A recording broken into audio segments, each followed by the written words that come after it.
nome do Pai, do Filho e do Espírito Santo. Amém. Jesus Mestre, creio com viva fé que estais aqui presente junto de mim, para indicar-me o caminho que leva ao Pai. Iluminai minha mente, movei meu coração, para que esta meditação produza em nós frutos de vida. Amém. Caríssimos irmãos de fé, estamos aqui mais uma vez para a nossa reflexão, que hoje é do Evangelho de São Lucas, capítulo 16, do versículo 1 ao 8. Dizia ainda a seus discípulos: um homem rico tinha um administrador que foi denunciado por dissipar os seus bens. Mandou chamá-lo e disse-lhe: que é isso que ouço dizer de ti? Presta contas da tua administração, pois já não podes ser administrador. O administrador então refletiu: que farei, uma vez que meu senhor me retire a administração? Cavar? Não tenho força. Mendigar? Tenho vergonha. Já sei o que farei, para que, uma vez afastado da administração, tenha quem me receba na própria casa. Convocou então os devedores do seu senhor um a um, e disse ao primeiro: quanto deves ao meu senhor? 100 barris de óleo, respondeu ele. Disse então: toma tua conta, senta e escreve depressa 50. Depois disse a outro: e tu, quanto deves? 100 medidas de trigo, respondeu. Ele disse: toma tua conta e escreve 80. E o Senhor louvou o administrador desonesto por ter agido com prudência, pois os filhos deste século são mais prudentes com sua geração do que os filhos da luz. Muito bem, meus irmãos de fé, esse texto é um texto que não é fácil de ser explicado. É um evangelho, de fato, difícil, mas, igualmente, como todos os evangelhos, todas as partes, melhor dizendo, né? Todas as partes do evangelho, ele tem uma mensagem muito profunda. Aqui nós temos, e esta é a dificuldade, nós temos uma ação desonesta que é elogiada por esse patrão, claramente figura de Deus, ou seja, Deus está elogiando uma ação que é desonesta, uma ação que é aparentemente sinal de corrupção. Praticamente não, é evidente corrupção desse administrador. Um administrador que inclusive já tem um precedente. Foi acusado exatamente de dissipar, ou seja, de malgastar, de administrar mal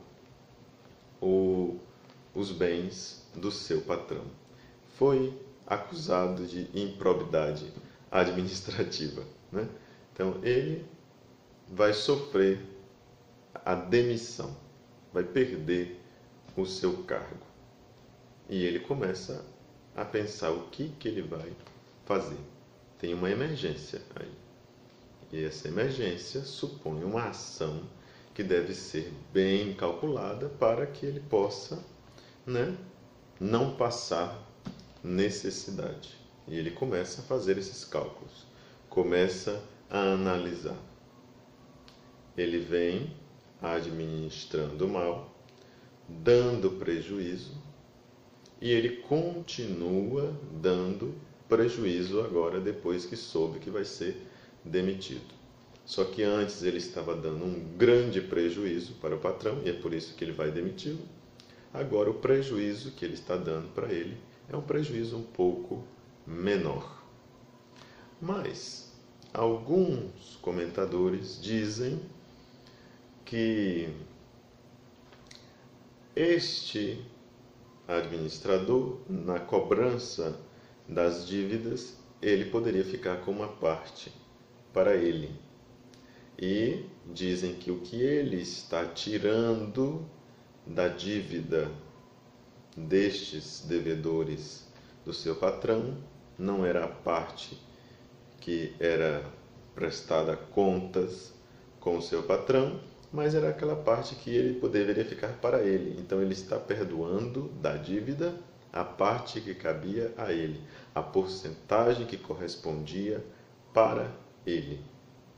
Mas se de fato isso procede, então não procederá o elogio do patrão. Porque se o patrão elogiou porque ele estava usando de esperteza, isso não foi tão grande esperteza assim. Mas se nós lermos Provérbios, capítulo 19, versículo 17, nós vamos ver que lá está dito: quem se compadece do pobre, empresta ao Senhor. Ou seja, se este homem está usando de caridade para receber as retribuições de Deus, então aí o texto começa a fazer sentido. Se nós lermos também Mateus 25, versículo 40, lá está dito: o que fizestes a estes meus irmãos menores, a mim o fizestes. Tudo o que você faça por um destes pequeninos, qualquer tipo de ação caritativa que você faça, você está fazendo a Deus.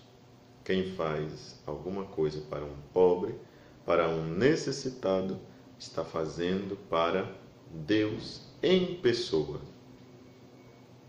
Mais uma, 1 Pedro, capítulo 4, versículo 8.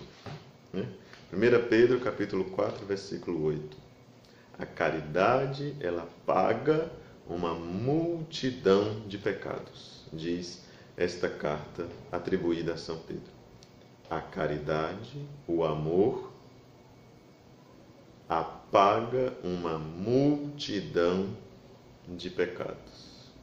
Então, meus irmãos, às vezes o pecado, ele é grande. O peso na consciência também, do mesmo modo, enorme. E a caridade é o segredo. Às vezes você ofende uma pessoa e essa pessoa vai embora, viaja para outro lugar e você não é capaz de pedi-la perdão. Você demorou muito para se arrepender, essa pessoa perdeu o contato com você e aí você não tem mais como pedir perdão a essa pessoa. O que resta fazer? Reparar. É preciso reparação. Então, a caridade, esta ação de benevolência para com os pequeninos, para reparar as ofensas cometidas em outros momentos, para que a ira de Deus não caia sobre nós. Um outro exemplo seria, por exemplo, o aborto. O aborto é um pecado que, se você se arrepende, tem perdão, porque todo pecado, quando você confessa com sinceridade, com arrependimento, Deus vai perdoar, mas muitas vezes a culpa, melhor dizendo, esta culpa que está no seu coração, faz com que você comece a entrar por um caminho onde você não mais se perdoa. Deus sempre lhe perdoa, mas você não consegue se perdoar. Mais uma vez, a reparação é algo que vai lhe ajudar a poder entrar de novo no caminho do equilíbrio. Uma saída, não é a única saída, mas uma saída para quem abortou é poder fazer caridade. E uma maior expressão de caridade que corresponde, que é proporcional ao pecado cometido, a adoção. Quantas crianças precisam ser adotadas? Então, a vida que você tirou não volta mais, mas você pode, acolher uma outra vida para poder reparar, não para substituir, mas para reparar os pecados cometidos e principalmente aqueles pecados que não tem como você voltar atrás. Então, é preciso buscar a Deus. Deus sempre nos perdoa E seja lá o que você faça, Deus já lhe perdoou, se você já se confessou sinceramente. Agora é preciso que você também se perdoe. No fim, quem vai nos receber em sua própria casa? Porque esta era a esperança do administrador. Ele diz, quando ele decide, né, aqui no versículo 4, já sei o que farei, para que, uma vez afastado da administração, tenha quem me receba na própria casa. Essa era a esperança do administrador, que depois que ele fizesse aquilo que ele planejou, alguém pudesse recebê-lo em sua casa. Deus é quem vai nos receber em sua casa. Deus é quem vai nos receber no reino dos céus. Por quê? Porque tudo aquilo que nós fizemos, mesmo que com um quê, né? Mesmo que com um quê de interesse por detrás, mas toda a caridade que nós fazemos, esta caridade é feita e ela encobre, ela repara, ela satisfaz uma multidão de pecados. Não percamos, irmãos, as oportunidades que Deus nos concede. Nós não precisamos, para ser perdoados, nós não precisamos, para entrarmos no reino de Deus, de uma contrição perfeita. E, para falar a verdade, uma contrição perfeita é algo muito difícil de ser alcançado. Muitas vezes a nossa contrição ela é imperfeita. A contrição imperfeita ela vem envolvida num quê de interesse, ela vem envolvida num quê de medo dos castigos de Deus, mas mesmo sendo imperfeita, essa contrição, ela vai fazer com que Deus olhe com bons olhos para esta boa ação que você está fazendo. É preciso que nós saibamos nos aproveitar das nossas próprias más ações, que nós saibamos nos aproveitar dos nossos próprios pecados, para que, a partir destes pecados, nós possamos fazer reparação, fazer obras de caridade, para que estas obras de caridade apaguem, seja lá qual for, os pecados que nós cometemos. Isso não anula a confissão sacramental. Nós continuamos de igual modo tendo necessidade de nos confessarmos. E a via ordinária para nós recebermos o perdão de Deus é por meio da confissão.